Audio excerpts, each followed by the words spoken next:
नमस्कार दोस्तों, हर कोई जिंदगी में एक बार शिमला या मनाली घूमकर आना चाहता है और यदि आप भी इस बार शिमला या मनाली घूमना चाहते हैं तो इस वीडियो में आपको इसके बारे में पूरी जानकारी मिलेगी। आपको किन किन बेस्ट जगहों पर घूमना चाहिए और कहां कहां आपको बर्फ मिल सकती है, इन सब के बारे में मैं आपको बताऊंगा। तो पूरी जानकारी के लिए वीडियो शुरू करते हैं। मैं हूँ विकास और आप देख रहे हैं यात्रालॉजी। तो सबसे पहले बात करते हैं कि आप मनाली या शिमला कैसे पहुँच सकते हैं। शिमला या मनाली आने वाले टूरिस्ट लगभग दिल्ली से होकर ही आते हैं। दिल्ली से मनाली लगभग 520 किलोमीटर और शिमला 350 किलोमीटर दूर है। सबसे पहले मनाली की बात करते हैं। मनाली में कोई भी रेलवे स्टेशन नहीं है। दिल्ली से मनाली पहुंचने के लिए सबसे सस्ता ऑप्शन बस है। दिल्ली से मनाली के लिए एचआरटीसी की नॉन एसी बस का टिकट प्राइस लगभग 800 से 900 रुपए होता है और एसी बस का किराया लगभग 1500 रुपए होता है। पीक सीजन पर यह प्राइस 1800 से 2000 तक भी पहुंच जाता है। लगभग टूरिस्ट दिल्ली से मनाली बस द्वारा ही आते हैं। दिल्ली से मनाली आप बाय फ्लाइट भी आ सकते हैं। मनाली का एयरपोर्ट कुल्लू में है, जो मनाली से लगभग 50 किलोमीटर दूर है। फ्लाइट का टिकट प्राइस 7500 रुपए से लेकर 15,000 रुपए तक होता है। अब शिमला की बात करते हैं। यदि आप दिल्ली से शिमला बाय बस आते हैं तो आपको लगभग मनाली के जितना ही खर्चा आता है। शिमला में रेलवे स्टेशन भी है। दिल्ली से कालका आप बाय ट्रेन और कालका से शिमला आप टॉय ट्रेन से पहुंच सकते हैं। इस ट्रेन का टिकट प्राइस 75 रुपए से लेकर 1000 रुपए तक होता है। दिल्ली से शिमला आप बाय फ्लाइट भी आ सकते हैं, जिसका टिकट प्राइस 3000 से 8000 रुपए तक होता है। मैं आपको इस वीडियो में मनाली और शिमला दोनों टूर के बारे में बताऊंगा। आप चाहें तो दोनों एक साथ या अलग अलग भी विजिट कर सकते हैं। पहले शिमला की बात करते हैं। लगभग टूरिस्ट शाम को दिल्ली से शिमला के लिए रवाना होते हैं और सुबह शिमला पहुंच जाते हैं। तो पहले दिन आप शिमला की लोकल साइट को विजिट करें, जिनमें Tara Devi temple, Viceregal Lodge, Jakhu temple, Christ Church और माल रोड शामिल है। मॉल रोड पर आपको शॉपिंग और खाने पीने के बहुत सारे ऑप्शन मिलेंगे। दूसरे दिन आप शिमला की आउटडोर साइट्स को विजिट करें। यदि आप समर में आते हैं तो आप दूसरे दिन मसोबरा व तत्तापानी रिवर विजिट करें। मसोबरा जाते वक्त आपको रास्ते में बहुत सारे व्यू पॉइंट्स भी मिलेंगे, जहां आप आराम से रुक सकते हैं। तातापानी रिवर में आपको रिवर राफ्टिंग का ऑप्शन मिलता है। इसके बाद आप टॉय ट्रेन को एंजॉय कर सकते हैं और शाम को वापस शिमला आ सकते हैं। यदि आप विंटर में आते हैं तो दूसरे दिन Kufri, Narkanda, Hatu peak track visit करें। कुफरी में आपको बर्फ देखने को मिल सकती है। यदि आपको कुफरी में बर्फ नहीं मिलती है तो आप आगे नारकंडा जा सकते हैं। इसके अलावा आप हाटू पीक ट्रैक भी कर सकते हैं, जो लगभग 3 किलोमीटर का होता है। इस ट्रैक पर आपको अच्छी स्नो देखने को मिलेगी। यहाँ स्नोफॉल भी हो सकता है। गर्मियों में आपको कुफरी या नारकंडा में बर्फ देखने को नहीं मिलेगी। तो इस प्रकार आप शिमला के फेमस जगहों को घूमकर अगले दिन वापस दिल्ली जा सकते हैं। यदि आप शिमला के साथ मनाली भी घूमना चाहते हैं तो आप तीसरे दिन शिमला से मनाली जा सकते हैं। शिमला से मनाली की दूरी लगभग 240 किलोमीटर है, जिसमें आपको 7 से 8 घंटे का समय लग सकता है। मनाली पहुंचने के बाद आप आराम से रेस्ट करें और शाम को आप मनाली की मॉल रोड विजिट करें, जहां आप कई प्रकार की शॉपिंग कर सकते हैं और अलग अलग प्रकार का फूड भी एंजॉय कर सकते हैं। चौथे दिन आप मनाली की लोकल साइट्स को विजिट करें। इनमें हंडीमा Devi temple, Manu temple, club house, Van Vihar national park, Tibetan monastery, Vashisht temple शामिल है। पांचवें दिन यदि आप गर्मियों में आते हैं तो आप सुबह सुबह रोहतांग पास जाएं। रोहतांग पास जाने के लिए आपको परमिट की आवश्यकता होगी। इसके लिए आप पहले ही किसी ट्रेवल एजेंट से बात करके परमिट बुक करवा सकते हैं। यह परमिट आप ऑनलाइन भी www.rohtangpermits.com से भी बुक कर सकते हैं। रोहतांग पास अच्छे से एक्सप्लोर करने के बाद आप वापस आते समय सिसु विलेज को विजिट करें। इसके बाद अटल टनल और सोलंग वैली को एक्सप्लोर करते हुए वापस मनाली आ जाएं। यदि आप सर्दियों में आते हैं तो आप सुबह सुबह सोलंग वैली विजिट करें, जहां आपको बर्फ देखने को मिलेगी। यहां आप कई प्रकार की स्नो एक्टिविटीज भी कर सकते हैं। मनाली से सोलंग वैली लगभग 13 किलोमीटर दूर है। छठे दिन आप मणिकर्ण गुरुद्वारा, कसोल व कुल्लू विजिट करें।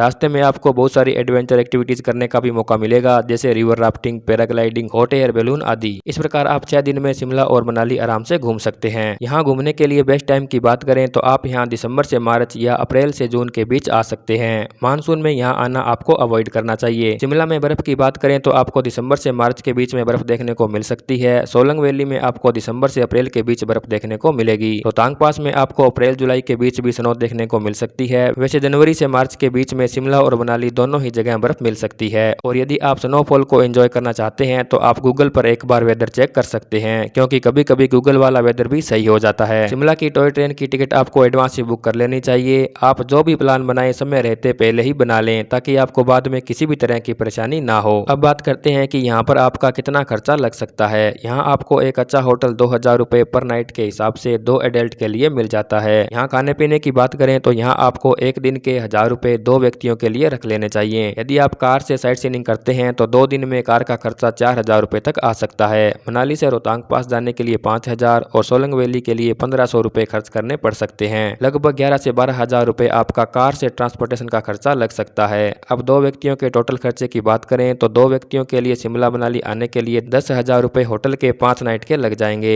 और खाने पीने के 5,000 और ट्रांसपोर्टेशन के 15,000 रुपए लग जाएंगे। इस प्रकार 2 व्यक्तियों का शिमला मनाली का 5 दिनों का टोटल खर्चा 30,000 रुपए आ सकता है। इसमें शिमला से मनाली आने का खर्चा शामिल नहीं किया गया है। यदि आप शिमला से मनाली बस द्वारा आते हैं तो आपके 6,000 रुपए और लग जाएंगे। पीक सीजन में यहाँ के प्राइस 20 से 30% तक बढ़ जाते हैं। वैसे यह खर्चा अलग अलग व्यक्तियों के लिए अलग अलग हो सकता है। वैसे आपका खर्चा आपके ऊपर भी डिपेंड करता है कि आप किस प्रकार घूमते हैं और किस प्रकार के होटल में रुकते हैं। यहाँ ओल्ड मनाली में कई हॉस्टल भी हैं जहाँ आपको 500 से 600 रुपए में पर नाइट के हिसाब से रूम मिल जाता है। यहाँ आप अलग अलग प्लेसेस को विजिट करने के लिए स्कूटी भी रेंट पर ले सकते हैं जिसका खर्च पर डे का 600 से 700 रुपए तक होता है, जिसमें आपको 200 से 300 रुपए पर डे का पेट्रोल डलवाना पड़ता है। तो इस प्रकार यदि आप हॉस्टल में रुकते हैं और छोटे ढाबों पर खाना पीना करते हैं और स्कूटी रेंट पर लेते हैं तो आपका यह ट्रिप 10 से 12,000 रुपए में हो सकता है, लेकिन इसके लिए आपको ऑफ सीजन में आना होगा। दिल्ली से मनाली या शिमला आने का खर्चा भी 2 से 3,000 रुपए आएगा। तो इस प्रकार आप शिमला और मनाली ट्रिप आराम से कर सकते हैं। वैसे आप शिमला या मनाली घूमने कब आ रहे हैं कमेंट करके अवश्य बताएं।